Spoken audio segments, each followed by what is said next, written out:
Magandang araw sa lahat ng tagapakinig dito sa Tamoxki TV. Ang kwento natin ngayon ay tungkol sa isang simpleng construction worker na binasted ng babaeng matagal na niyang minamahal at nililigawan. Akala niya ay dito na magtatapos ang kanyang pag-asa at pangarap.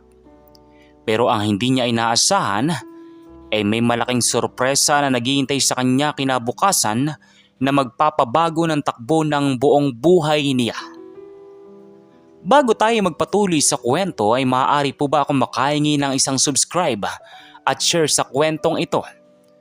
At sinisigurado ko po na darating sa inyo ang napakalaking blessings. Kaya hindi ko na po patatagalin ang ating kwento at simulan na po natin.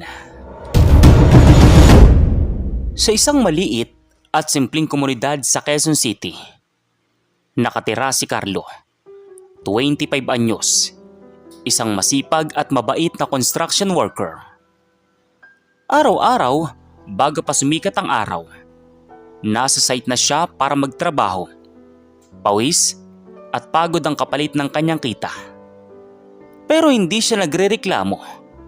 Ginagawa niya lahat para maibigay ang pangailangan ng kanyang mga magulang sa probinsya at makapag-ipon para sa sarili niyang maliit na pangarap. Simple lang si Carlo. Hindi mahilig sa luho, tapat at laging handang tumulong sa kapwa. Marami nang nag-aaya sa kanya na magka-girlfriend o sumama sa mga gimmick. Pero umiiling lamang siya. Sabi niya, naghihintay siya ng babaeng mamahalin niya ng buong puso at mamahalin din siya kung sino siya. Isang araw, habang bumibili siya ng tubig at merienda sa convenience store, malapit sa site ng pinagtatrabahuhan niya, nakita niya si Aliana.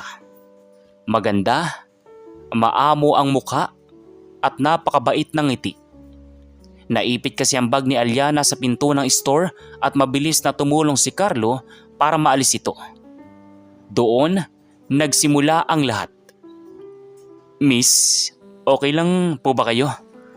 Huwag kayong mag-alala. Walang nasira sa bag ninyo." Ay salamat po ah.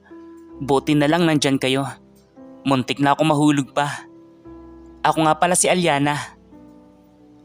Ako naman si Carlo. Nagtatrabaho po dito sa malapit sa site. Mula noon, palagi na silang nagkikita. Nalaman ni Carlo na nagtatrabaho daw si Aliana bilang office staff sa isang kumpanya malapit doon. Araw-araw, dinadalhan ni Carlo si Aliana ng pagkain. Bulaklak na pinupulot niya sa hardin ng tita niya o kaya naman ay naghihintay siya sa labas ng opisina para ihatid si Aliana pauwi, lalo na kung gabi na. 6 na buwan ang lumipas. Sobrang seryoso si Carlo. Ginawa niya lahat ng paraan para mapatunayan na tapat ang intensyon niya. Hindi siya nagsawang manligaw. Kahit minsan ay pinagtatawanan na siya ng ibang tao dahil construction worker lang daw siya at hindi bagay sa magandang tulad ni Aliana.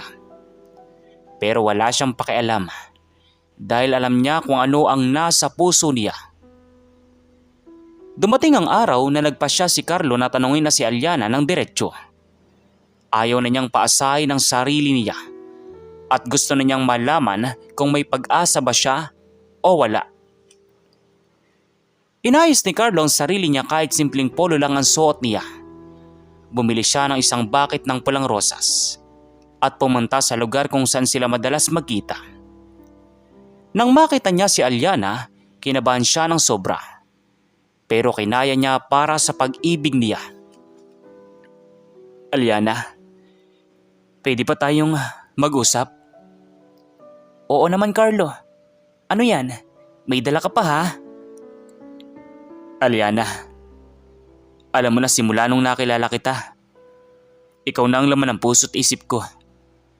6 na buwan na ako nanliligaw. Ginawa ko lahat na makakaya ko para mapatunayan na seryoso ko. Wala akong maipagmamalaking yaman o magarang kotse. Simpleng construction worker lang ako. Pero pangako ko, mamahalin kita higit sa lahat at paghihirapan ko para mabigay lahat ng kailangan mo. Pwede ba tayong maging opisyali?" Tahimik sandali si Aliana. Nakayuko ito. At nang mag-angat ito na mukha, seryoso at malamig ang itsura nito. Hindi ito ang Alyana na kilala ni Carlo na laging nakangiti. Carlo, sorry talaga ha. Pero kailangan ko nang sabihin sa iyong totoo. Hindi tayo bagay. Ha? Anong ibig mong sabihin, Alyana? Simple ka lang, Carlo. Construction worker ka. Araw-araw ka pagod. Wala kang sigurado na kinikita. At wala kang may pagmamalaking estado sa buhay. Ako kasi, sanay ako sa maginawang buhay. Gusto ko yung may kaya. Yung hindi ako mahihirapan. Hindi ko kaya makisama sa buhay na puro tiyaga at hirap lang. Sorry talaga. Huwag ka na umasa. Tapos na tayo dito. Pagkasabi niyan, tumalikod na si Alyana at sumakay ng sasakyan na naghihintay sa kanya. Isang mamahaling sedan na agad na umarangkada at nawala sa paningin ni Carlo. Sa loob lamang ng ilang segundo. Naiwan si Carlo na nakatulala sa gitna ng kalsada. Hawak pa rin ang mga rosas na unti-unti nang nalalaglag ang mga petals dahil sa higpit ng kanyang hawak. Parang binuhusan siya ng malamig na tubig mula ulo hanggang paa. Parang gumuho ang buong mundo niya sa ilang saglit lamang. Hindi niya inakala na ganun kasakit ang marinig. Hindi lang dahil tinanggihan siya, kundi dahil sa paraan ng pagsabi ni Alyana na parang ang pagiging construction worker niya ay isang malaking kasalanan. Parang ang pagiging masipag at tapat ay hindi sapat para mahalin ng isang tao. Ang sakit isipin na 6 na buwan niyang pinaramdam ang pagmamahal. 6 na buwan siyang gumising na maaga para makapag-ipong pangregalo o paghatid sa kanya. Lahat yun ay parang binaliwala lang dahil sa katotohanang simpleng manggagawa lamang siya. Dahan-dahang naglakad si Carlo pauwi sa kanilang maliit na inuupahan. Gabi na. Madilim ang langit at tila nakikisama ang panahon sa lungkot niya dahil nagsimula nang bumuhos ang malakas na ulan. Dahan-dahan lang ang lakad niya. Basang-basa ng buong katawan. Puno ng putik ang sapatos na galing sa site. Ang lamig ng hangin ay tumatagos sa buto niya. Pero mas malamig at mas masakit ang nararamdaman niya sa dibdib. Hawak-hawak pa rin niya ang mga rosas na ngayon ay gusot-gusot na at nalalaglag na ang mga petals. Parang gusto niya na unti-unti nang nadudurog. Pagdating niya sa maliit nilang inuupahan, sinalubong siya ni Tita Melania na nag-aalala ng sobra sa kanya. Nako, apo, anong nangyari sa'yo? Bakit ganyan ang itsura mo? Basang-basa ka na oh. Halika, pasok ka. Magpapainit ako ng tubig at sopas para sa'yo. Hindi sumagot si Carlo at tumango lamang siya ng dahan-dahan. Dumiretso siya sa kwarto niya. Ibinagsak ang bag ng gamit at inilapag ang mga sirang bulaklak sa gilid ng lumang mesa. Pagkasara ng pinto, doon na niya pinakawalan ang lahat ng kanyang luha. Umiiyak siya ng mahina para hindi marinig ng tita niya. Humahagulgol habang nakayakap sa unan. Umiiyak siya hindi dahil galit siya kay Alyana, kundi dahil sa sakit na tanggapin na hindi pala sapat ang kabutihan at kasipagan para mahalin ka ng taong gusto mo. 6 na buwan siyang gumigising ng 3:00 na madaling araw para makapasok ng maaga. Magtrabaho hanggang lumubog ang araw. Tipid-tipid sa sarili para lang may maibigay at may maibigay siyang regalo o merienda kay Alyana. Ginawa naman niya lahat. Pinaramdam niya lahat ng pagmamahal. Pero sa dulo, ang tanging naririnig niya ay, hindi tayo bagay. Construction worker ka lang. Buong gabing hindi siya nakatulog. Paulit-ulit sa isip niya ang bawat salitang binitawan ni Alyana sa kanya. Gusto ko yung may kaya, yung hindi ako mahihirapan. Yan ba talaga ang basihan ng pag-ibig? Yan ba ang mahalaga sa tao ngayon? Sa isip-isip ni Carlo. Kinabukasan, gumising pa rin si Carlo na madaling araw gaya ng dati. Namamaga pa ang mga mata niya. Mabigat ang pakiramdam, pero kailangan niyang bumangon. Walang lugar ang lungkot kapag may pamilyang umaasa sa kanya. Kapag may bills na kailangang bayaran. Nagilamos siya, nagsuot ng putol-putol na uniform kumain ng tuyo at kanin at aalis na sana papuntang site nang biglang may narinig silang malakas na ingay na yumanig sa buong bahay nila. Napakalakas ng ugong na parang dumadagundong sa tenga. Lumabas si Carlo at ang mga kapitbahay para tingnan kung ano ito. Laking gulat nila nang makita ang isang napakagandang kulay puti at ginto na private jet na unti-unting bumababa at lumapag sa malawak na bakanting lote na malapit lang sa bahay ni na Carlo. Wala pang nakakita ng ganyang klaseng eroplano sa lugar nila. Puro tricycle, jeep at kung minsan ay private car lang ang nakikita nila. Tapos biglang may eroplanong pumara doon. Dahil doon ay nagkagulo agad ang lahat. Tumakbo ang mga bata, nagkakantahan ang matatanda. Lahat may cellphone na nakatutok para magpicture at magvideo. Hala, grabe! Ano yan? Eroplano talaga. Bakit dito lumapag? Ang ganda no. Siguro milyon-milyon yan. Sino kaya ang sakay niyan? Baka artista o presidente. Hindi baka mayaman na mayaman. Tingnan mo yung itsura. Ang sosyal. Nakatulala lang si Carlos sa kinatatayuan niya. Nanlaki ang mata niya. Hindi niya maintindihan kung bakit doon lumapag ang eroplano sa lugar nila na puro lupa at simpleng bahay lamang. Akala niya baka may emergency. Baka nasiraan o nawawala ang piloto. Ilang minuto ang lumipas, bumukas ang pinto ng eroplano. Bumaba muna ang 5 lalaking naka-black suit. Maamo mukha pero mukhang mga bodyguard. Tapos may bumaba na isang babae. Nang makita ni Carlo kung sino ito, muntik na siyang matumba sa gulat. Walang iba kundi si Aliana. Si Aliana, iba na ang itsura niya ngayon. Hindi siya nakasimpleng office uniform gaya ng nakikita niya araw-araw. Nakasuot ito ng mamahaling silk dress. Kumikinang ang mga diamanting hikaw at kwintas. At may hawak na branded na bag na siguradong mas mahal pa sa buong taong sahod ni Carlo.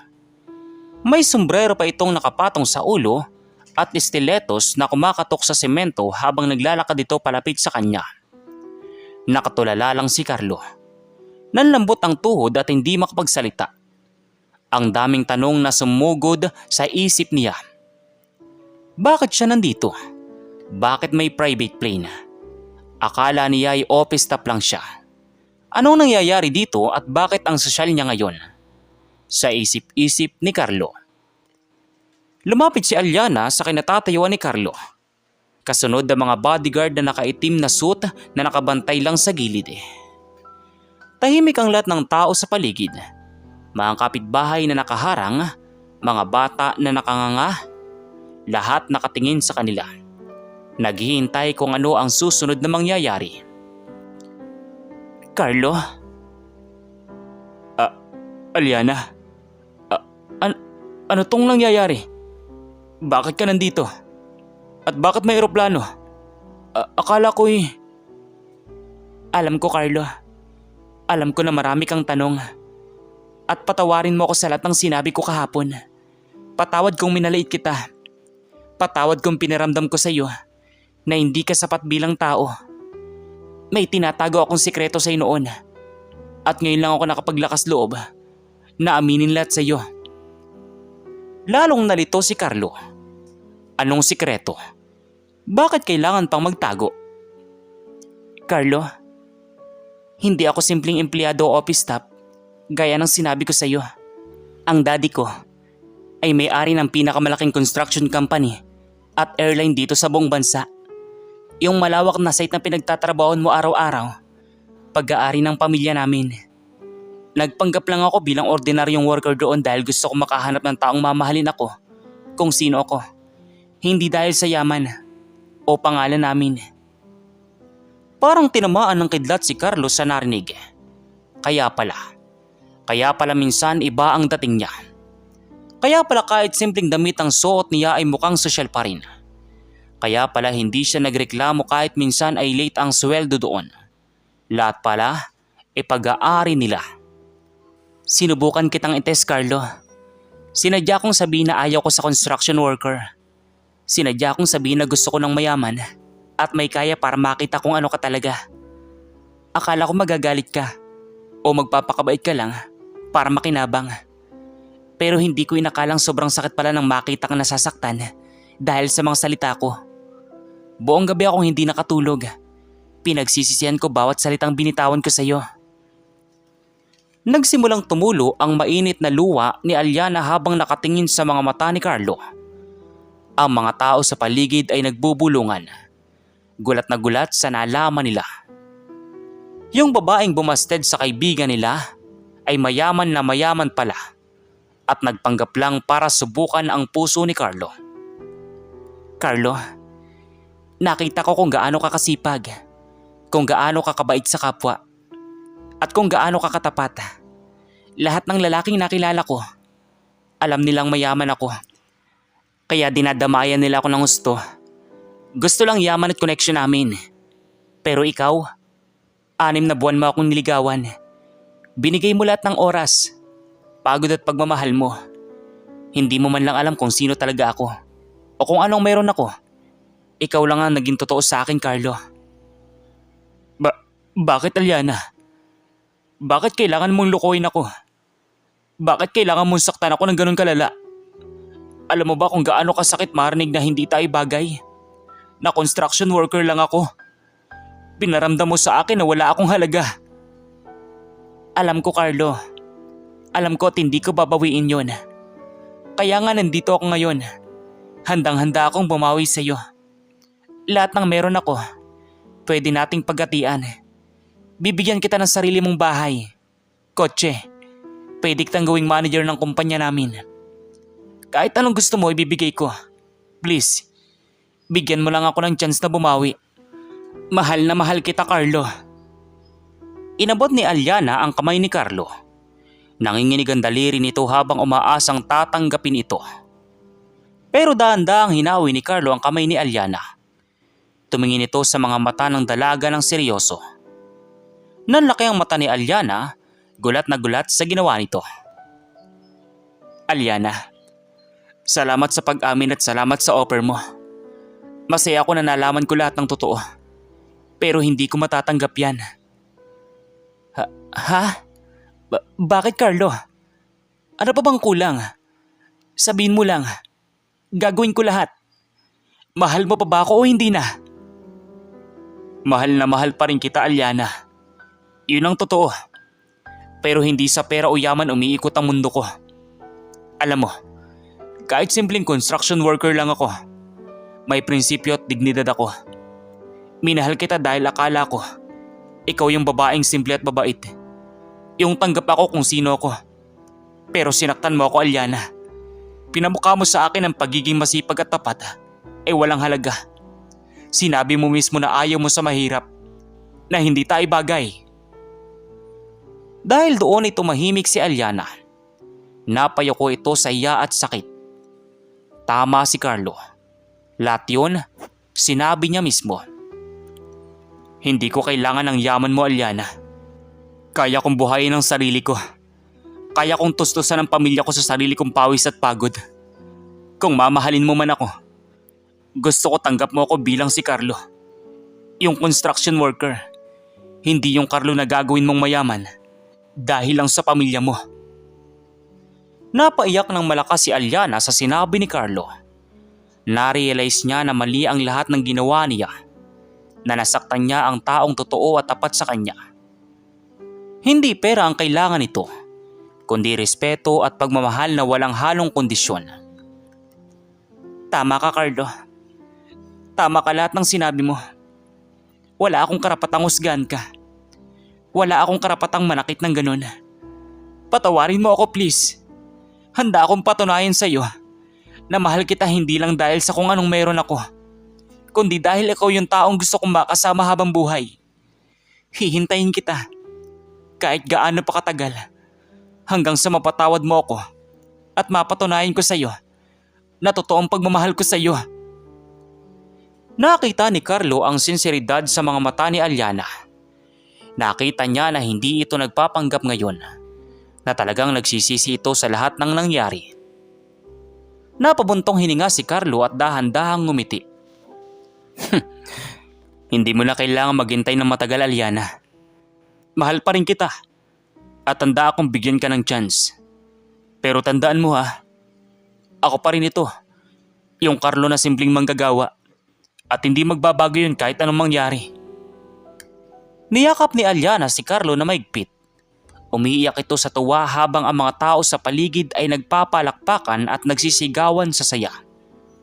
Doon natapos ang lahat ng pagdududa at sakit. Lumipas ang ilang buwan, ipinakilala ni Aliana si Carlo sa mga magulang niya. Sa una ay nagdadalawang isip ang daddy ni Aliana. Pero nang makita kung gaano kasipag, katalino at katapat si Carlo, agad itong nagustuhan ng matanda. Sa halip na bigyan lang ng pera, binigyan ito ng pagkakataong mag-aral at tumawak ng malalaking proyekto dahil sa galing nito sa konstruksyon. Hindi nakalimot si Carlo sa pinanggalingan niya. Tinulungan niya ang mga katrabaho niya.